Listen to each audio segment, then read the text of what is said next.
Welcome to Cooking with Nada Day. I'm Nada Corey and we are in my Blue Planet greenhouse garden. We are here to pick some of my beautiful basil and other herbs. Now we got everything that we need. Let's go into the kitchen and let's bring earth to table.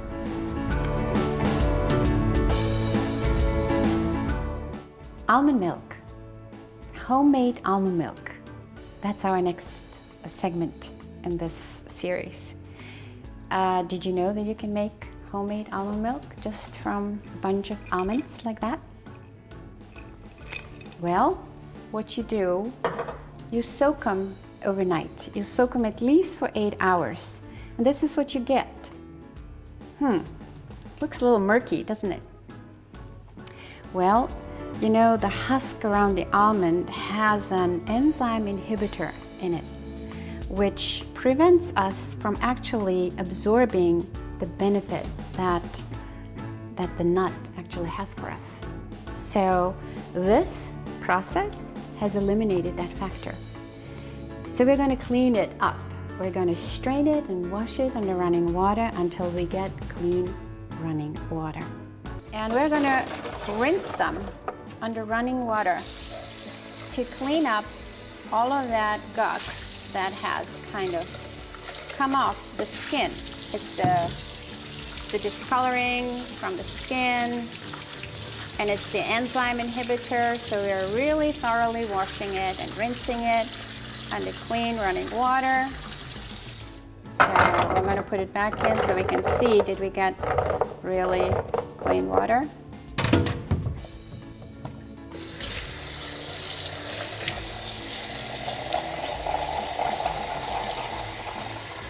Pretty good, but I'm gonna rinse it once more.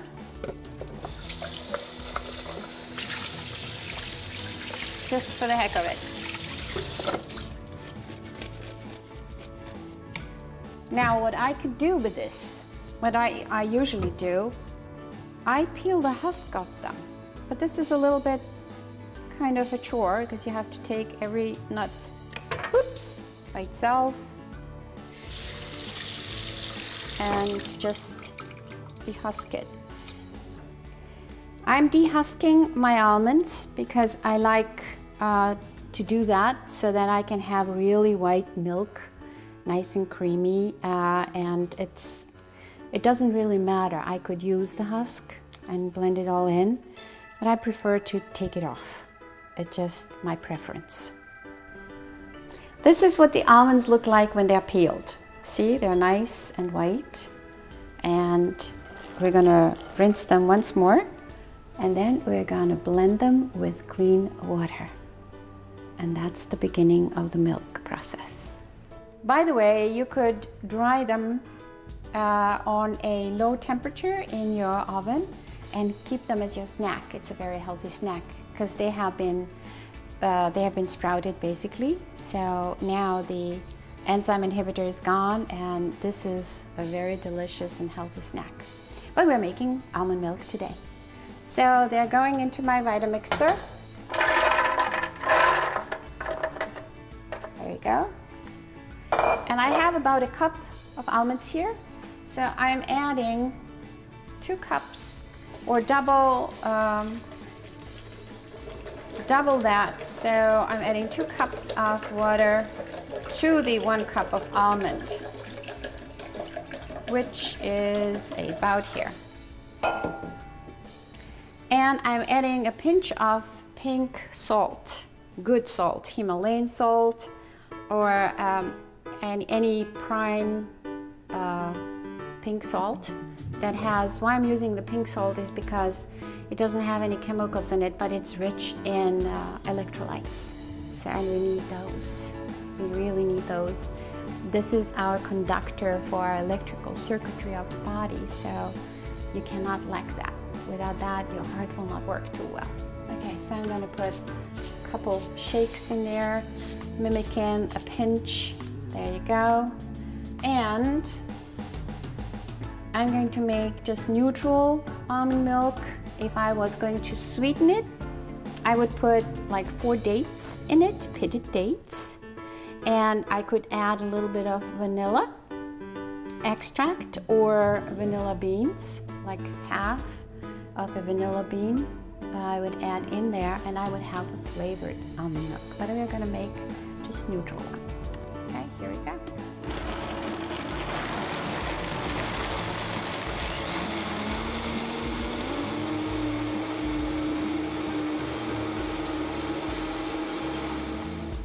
This is what it looks like when it's all blended. It just looks like freshly milked cow's milk, if you've ever seen that. This is what it looks like. Very nice and foamy. So I'm going to pour it into my strainer here to get the solid particles separate from the liquid particles.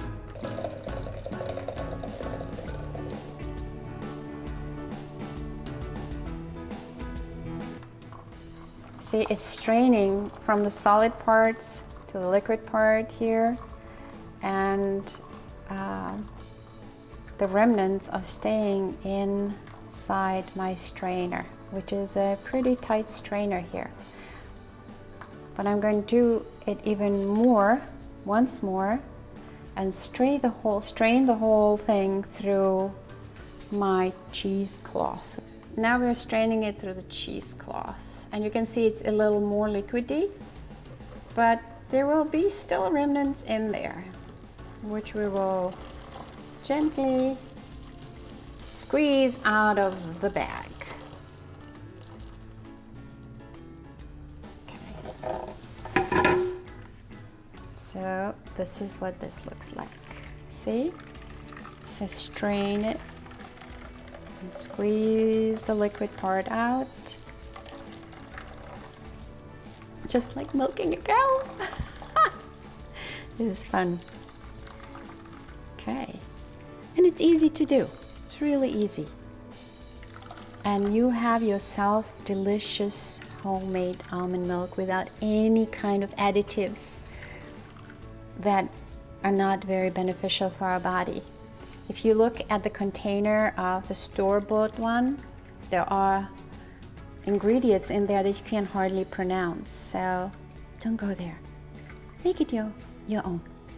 If you think you can't do it, I'm telling you, you can. It is really easy. You have seen how easy that is. Okay? This is what it looks like. Look at this milk. It's just like freshly milked cow's milk or goat's milk. It looks like that, and it tastes delicious. So this is our homemade almond milk. There's the double helix again. I love it.